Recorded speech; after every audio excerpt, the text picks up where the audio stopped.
Mathematics class 9 के नए session के साथ हम यूनिट नंबर 8 कर रहे हैं। क्लास 9 के मैथमेटिक्स का यूनिट नंबर 8 की आखिरी एक्सरसाइज है, रिव्यू एक्सरसाइज। हम 8.4 तक कर चुके हैं काम। हमारे पास इस चैप्टर में 4 एक्सरसाइज थी, हम सारी कर चुके हैं, आपके सामने सॉल्व हो चुकी है ऑलरेडी। ये यहाँ पर हमारे पास अब रिव्यू एक्सरसाइज है और रिव्यू एक्सरसाइज अब करने लगे हैं। रिव्यू एक्सरसाइज का मैंने आपके सामने सोल्यूशन लिख दिया है। आपको याद है कि इस क्लास 9 के जो बुक है उसके अंदर रिव्यू एक्सरसाइज है, उसके अंदर सिर्फ एमसीक्यूज और फिर द ब्लैंक्स इंप्रूव होती है। इसमें पहला सवाल है जो एक्सरसाइज है वो यहाँ लिखा हुआ है, फिर द ब्लैंक्स है, फिर द ब्लैंक सॉल्व होगी। इसकी जो चीज सॉल्व करने वाली होगी वो आपको बताएंगे और बाकी का आंसर बताएंगे। पहले फिर द ब्लैंक्स है लिखी हुई, आपके साथ देख सकते हैं किताब के पेज नंबर 179 पे आपको मिल जाएगी। पेज नंबर 179 पे रिव्यू एक्सरसाइज मिल जाएगी। इससे पहले फिंगर से लिखा हुआ है polynomial equation in which degree of variables is dash called quadratic equation। वगैरह पूछा जा रहा है कि quadratic equation में जो वेरिएबल की डिग्री होती है वो क्या होती है। quadratic equation के अंदर वेरिएबल की डिग्री क्या होती है, तो वेरिएबल की डिग्री एक्चुअली 2 होती है quadratic equation के अंदर।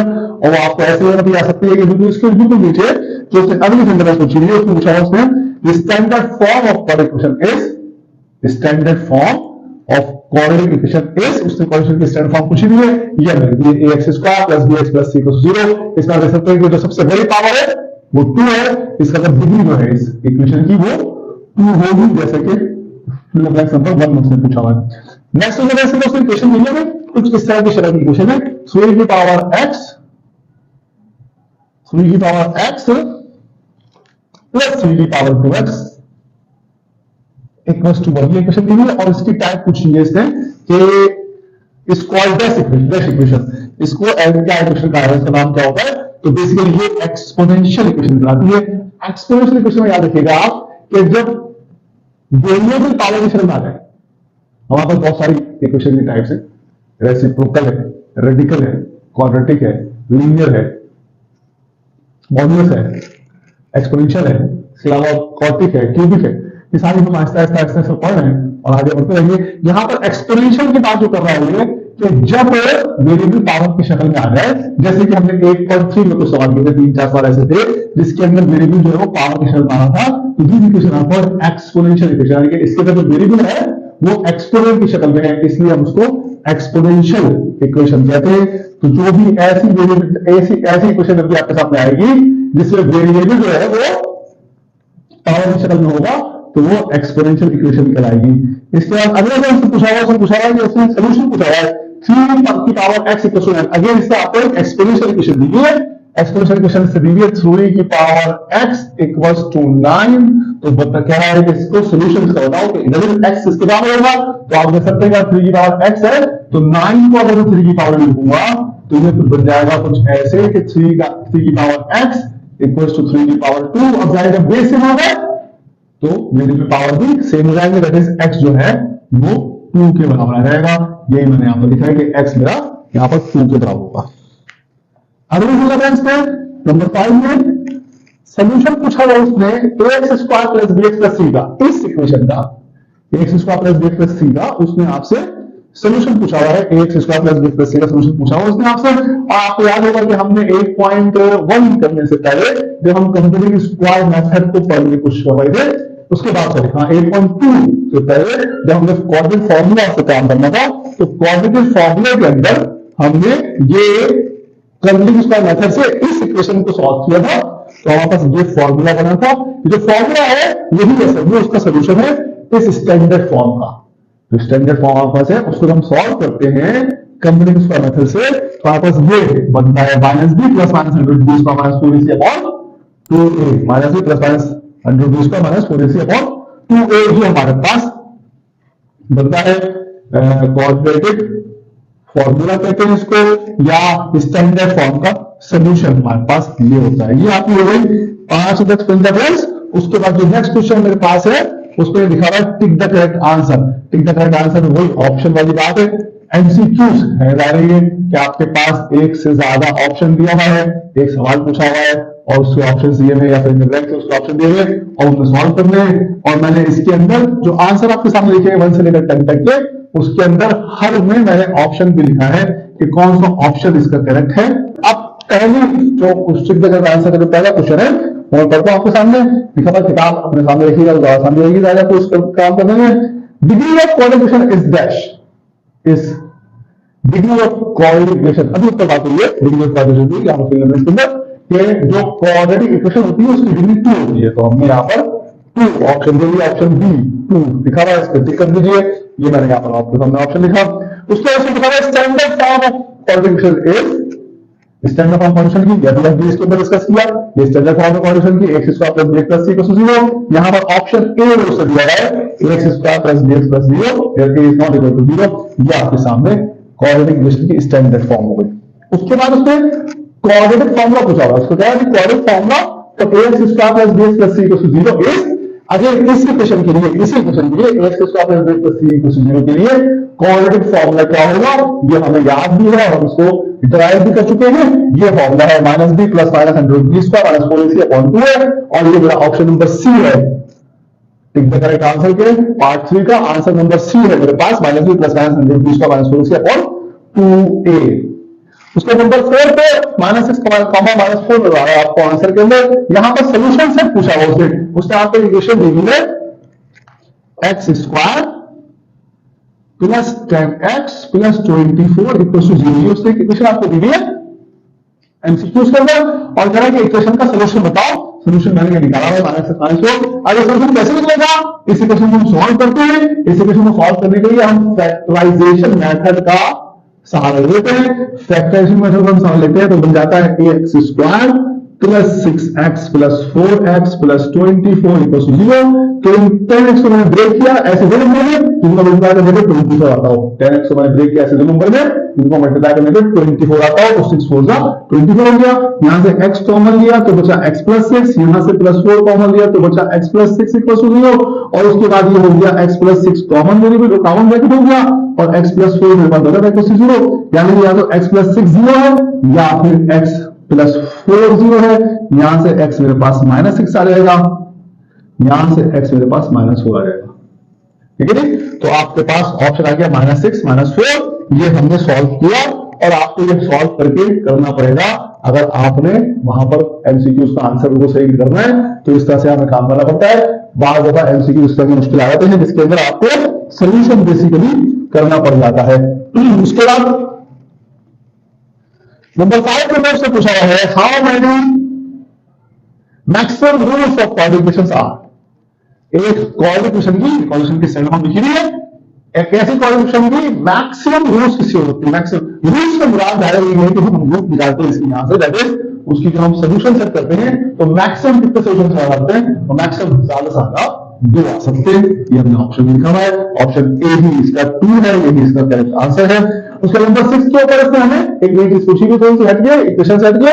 उसने कहा है कि 2 linear factors of, again equation इसने हमें एक्सप्रेशन दी है, इसने हमें एक एक्सप्रेशन दी है, और वो एक्सप्रेशन है x square plus -15x plus 56, x square minus 15x plus 56। कहेंगे इसके लीनियर फैक्टर बताइए, लीनियर फैक्टर यानी कि इसको फैक्टर बनाना है, एक्सप्रेशन वाले इक्वेशन देंगे फैक्टर बनाना है। वाई तो उससे पूछते हैं दो क्वेश्चन नहीं, हम बताइए कि प्राइमरी वगैरह उससे पूछे तो क्या हुआ, बता देते उसको। फिर आप एक्स स्क्वायर माइनस 56 कैसे बनेगा, ये 56 है, 56 होता है 7 8 का, तो ये आएगा -7x माइनस 8x प्लस 56। इस 15 को ऐसे दो नंबर में तोड़ा, इनको मल्टीप्लाई करने पे 56 आता हो, तो -15 को बदला -7 -8 में, जब हम दोनों को मल्टीप्लाई करेंगे तो मेरे पास आंसर 56 आएगा, 7 8 या 56 और माइनस प्लस। उसके यहां से x कॉमन लिया बचा x -7, यहां से -8 कॉमन लिया बचा x -7, x -7 मेरा कॉमन ब्रैकेट है, और x -8 मेरा जो रिमेनिंग एक्सप्रेशन है x-8 है, तो ये आंसर आपके आ गया x-7 और x-8, ये भी मैंने आंसर लिखा है इसका। और ये ऑप्शन सी हमारा है एमसीक्यू नंबर 6 के अंदर, जिसमें कहा है कि 2 linear factors of x square minus 50 plus 56 ये आर, ये मैंने दिया आंसर इसका सी, x -7 x -8। उसके नंबर 7 के अंदर उसको हमने फिर पूछा है, देखिए आगे एक नई किस्म की इक्वेशन मिल रहा है हम आपको, रेसिप्रोकल इक्वेशन। रेसिप्रोकल इक्वेशन के अंदर डायरेक्ट याद रखेगा, अगर आपके सामने एक x है तो उसका रेसिप्रोकल 1/x होगा। तो अगर कोई भी इस तरह का वेरिएबल कभी इस्तेमाल हो जाएगा किसी भी इक्वेशन के अंदर, तो वो रेसिप्रोकल इक्वेशन कहलाएगी। जैसे कैसे आपने पूछा है कि पॉलिनोमियल इक्वेशन, एक इक्वेशन जो पॉलिनोमियल इक्वेशन है which remains unchanged when x is replaced by s। अगर x को 1/x से आप रिप्लेस करें तो उसमें कोई तब्दीली वाकई नहीं होगी, ऐसी इक्वेशन कहलाती है रेसिप्रोकल इक्वेशन। उसका आंसर बी टाइप है, बी ऑप्शन है रेसिप्रोकल इक्वेशन का। उसके बाद अगेन उसको यही टाइप दो, उसे ऊपर प्रिंट बैलेंस आपसे पूछा था 3 की पावर x प्लस 3 की पावर 2x इक्वल टू 1। इसी तरह की इक्वेशन से हमें दी गई, यहाँ पर इक्वेशन कुछ ऐसे लिखी है 3 की पावर x प्लस 3 की power x minus 2 plus 6 equal to 0। x minus 2 है 2 माइनस x, 2 माइनस x है, 2 माइनस x है, x की power 2 minus x plus 6 equal to 0। ये इक्वेशन आपके सामने लिखी हुई है और कह रहा है कि इसकी टाइप बताओ। कह रहा है इक्वेशन का टाइप, एंड इक्वेशन का टाइप 3 की पावर x प्लस 3 की power 2 minus x plus 6 equal to 0 is and की कौन सी इक्वेशन है? चार ऑप्शंस ने आपको दिए हैं, exponential equation, radical equation, reciprocal equation and none of these. जाहिर है ये हम बात इस पर कर चुके थे कि जब वेरिएबल पावर की शक्ल में आएगा, जब वेरिएबल एक्सपोनेंशियल की शक्ल में आएगा, तो फिर जो वेरिएबल एक्सपोनेंशियल की शक्ल में आएगा तो ये एक्सपोनेंशियल इक्वेशन कहलाएगी, एक्सपोनेंशियल इक्वेशन कहलाएगी जब वेरिएबल पावर की शक्ल में आएगा। एक्सरसाइज नंबर 9 में कराया the solution set of equation for, again एक उससे सॉल्यूशन सेट ये मांगा है, इक्वेशन दीजिए आपको, इक्वेशन दीजिए 4x² - 16 = 0। प्योर प्रोपोर्शन है, प्योर प्रोपोर्शन मतलब एक ही वेरिएबल है और वो क्वांटिटी की शक्ल में 4x² - 16 = 0। इसका वो आपसे कह रहा है कि निकाल दीजिए सॉल्यूशन सेट। इसका आंसर मिलेगा, देखिए बहुत आसान सी बात है, इसका सॉल्यूशन है इसका होगा कि 4x² 16 माइनस का टोटल यानी तो प्लस 16 आएगा और फिर x स्क्वायर को छोड़ देंगे, x स्क्वायर यहाँ पर 4 से मल्टीप्लाई हो रहा है, यानी कि 4 इसको डिवाइड कर देगा तो x स्क्वायर बराबर आ जाएगा 4 के, और जब इसका रूट लेंगे दोनों साइडों के ऊपर तो ये स्क्वायर रूट में कैंसिल करेगा, x बराबर आ जाएगा +-2 के, x बराबर आ जाएगा +-2 के। और यही मैंने यहाँ पर ऑप्शन लिखा है, आपके पास आंसर लिखा हुआ है, ऑप्शन नंबर सी है। एमसीक्यूज नंबर 9 का ऑप्शन नंबर सी आ गया आपके पास आंसर, +-2 करके। उसका आखिरी एमसीक्यू है, उसके अंदर ये इक्वेशन से दी है और इक्वेशन डिफरेंट किस्म की इक्वेशन है, 2x की पावर 4 - 3x³ + 7x² - 3x + 2 = 0। यहाँ पर मैं लिखूंगा इक्वेशन, तो लंबी सी इक्वेशन है, ये रहा लिखा हूं मैं, ये लिखिए 2x की पावर 4 - 3x³ + 7x² - 3x + 2 = 0। ये इक्वेशन जो है ये अभी हमने इसकी स्टडी नहीं की है इक्वेशन को, जैसा कि दूसरा हमारे पास आई है पावर्स के अंदर, हमने इसके ऊपर काम जरूर किया है लेकिन हमने इसका नाम आपको नहीं बताया आज तक। ये कहलाती है क्वाड्रेटिक इक्वेशन, क्वाड्रेटिक इक्वेशन या बाइक्वाड्रेटिक। यानी कि क्वाड्रेटिक इक्वेशन जो है ना उसके अंदर पावर 2 होती है, डिग्री 2 होती है, डिग्री उसकी 2 होती है। बाइक्वाड्रेटिक के अंदर बाइक्वाड्रेटिक डबल कर दिया, 2 को 2 कर देगा, 4 जाएगी, देखिए यहाँ पर डिग्री इसकी 4 है, या इसको हम क्वाड्रेटिक इक्वेशन भी कहते हैं। क्वाड्रेटिक आपकी किताब के अंदर मौजूद है, नाम इसका क्वाड्रेटिक आती है, बाइक्वाड्रेटिक आती है। अब इसमें ऑप्शन में दिया हुआ उसके अंदर ऐसा नाम नहीं है, उससे हमें क्या ये रेसिप्रोकल है, रेसिप्रोकल नहीं है, क्या ये रेडिकल है, रेडिकल नहीं है, उससे रूट नहीं है, क्या ये एक्सपोनेंशियल है, ये एक्सपोनेंशियल नहीं है, उस पर पावर में नहीं है, मेरी भी पावर नहीं है, इससे एक्सपोनेंशियल भी नहीं है, तो नन ऑफ दीज हो सकती है। नन ऑफ दीज हमने आपको बताया कि इसका answer option D none of these है। ये आपके सामने है, tick the correct answer. 10 other review exercise हम कर रहे हैं चैप्टर 8 की, पेज नंबर 180 पे ट्रू एंड फॉल्स है। पहला read the following sentences carefully and answer के P in case of true and F in case of false. अगर फॉल्स है तो P पे सर्कल कर दीजिए, अगर ट्रू है तो T पे सर्कल करिए। Every correlation can be solve by factorisation. अब याद रहे कि कोरिलेशन को सॉल्व करने के हमने यहाँ पर 3 मेथड देखे, दो मेथड 8.1 में थे और तीसरा मेथड 8.2 में था। पहला मेथड कंप्लीटिंग फैक्टराइजेशन का था, दूसरा मेथड कंप्लीटिंग स्क्वायर का था और तीसरा मेथड हमारे पास फॉर्मूले का था। और ये हमने बात बताई थी कि फैक्टराइजेशन से हर इक्वेशन सॉल्व नहीं हो सकती, सिर्फ वो इक्वेशन सॉल्व हो सकती है जो फैक्टराइजेशन मेथड के ऊपर पूरी करती है, दैट इज जिसके अंदर मिनिमम डेट हो रही हो इस तरह से कि वो मल्टीप्लाई हो जाते कांस्टेंट सी की वैल्यू हो रही हो। अगर ऐसा है पॉसिबल तो ही हम उसको ब्रेक कर सकते हैं, अगर हम उसको फैक्टराइजेशन से मेथड से सॉल्व नहीं कर सकते। इसका मतलब हर इक्वेशन फैक्टराइजेशन मेथड से सॉल्व नहीं हो सकती, लिहाजा ये बात फॉल्स हो गई। पहली कह रहा है कि every coordination can be solve by factorisation, नहीं दिया सर, ये फॉल्स हो गया।